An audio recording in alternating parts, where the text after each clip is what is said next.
kind gavanas kod jolupgi medo nyuolo paro mathoth e kind jolony kaachiel gi jopiny. Jolony weche mag telo seyo jolup gavanas kuom temo kalo kiewo e tijgi, gino makelo gwandruok ma kamago. Kaka Kristo wino kolonwa, jolony kwedo paro mar miyo jolup gavanas lemo e sirikal mag counties kaka yo mar tieko amen e kindgi kod jotendgi.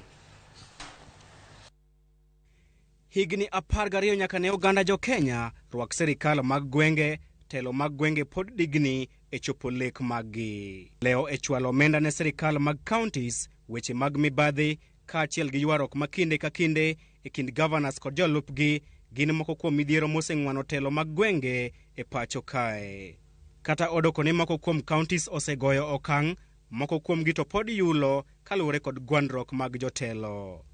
Ywarruok e kind gavana Masia James Orengo kod jalupne William Oduol ewi weche mag mibadhi buogo rocho chenro mag dongruok e kaunti no. Lweny e kind Orengo kod Oduol ok en wach mawendo e pacho kae, ka lweny maketgi mago bende osenenore e pacho kae e counties mamoko. Moko kuom counties ma osebedo gi amen e kind gavana kod jolupgi gin Mombasa e kind gavana machon Ali Hassan Joho kod jalupne Hazel Katana. E county ma Machakos, gavana machon Dr. Alfred Mutua bende ne ok modhre pi kod jalupne Francis Maliti. Lweny maketgi mano bende ne liet e kind gavana machon ma Makueni Profesa Kivutha Kibwana kod jalupne Adelina Mwao. Gwandruok makamago osenyuolo paro mathoth, ka moko kuom jotelo wacho ni en kinde maber mar miyo jolup gavanas lemo e sirikal mag counties kaka yo mar tieko lweny makamano. Dibed ni mano ema dhi bedo musmal mogik e sanduk mar lweny e kind gavanas kod jolupgi kose.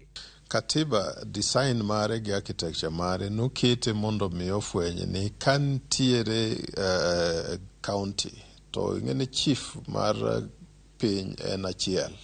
Kiketo thur gweno ariyo e kurda e dalibro ka gigore makata gwen monego beni gikonyo andol dat ok timre. Kaluwore gi chike mag counties kare 35 kod 179, tich maduong' mar jalup gavana en konyo gavana e tich moro amora ma gavana omiye. Presidential system, mano be system ma county government rango.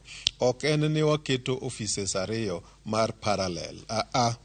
En office achiel mar gavana. Jalup ne en jalup.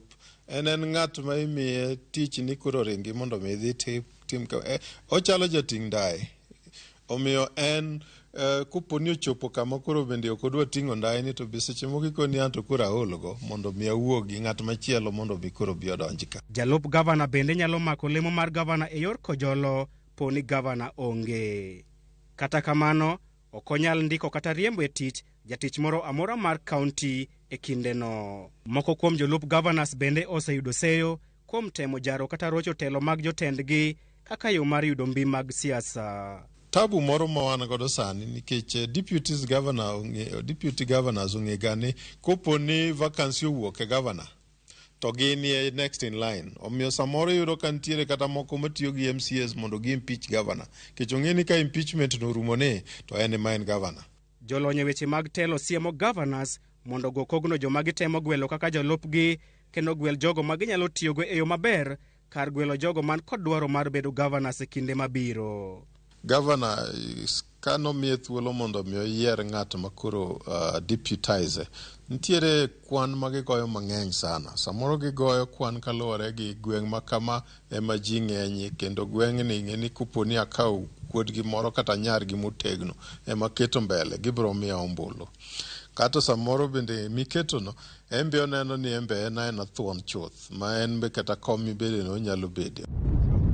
E kinde ma oganda jo Kenya ne ochung'o kinyi mang'ich mar goyo ombulu ne pentik mar 2010, ne gin kod geno maduong' ni telo mag gwenge ne dhi kelo lokruok kaachiel kod dongruok e gwenge mopogore opogore ma pacho kae.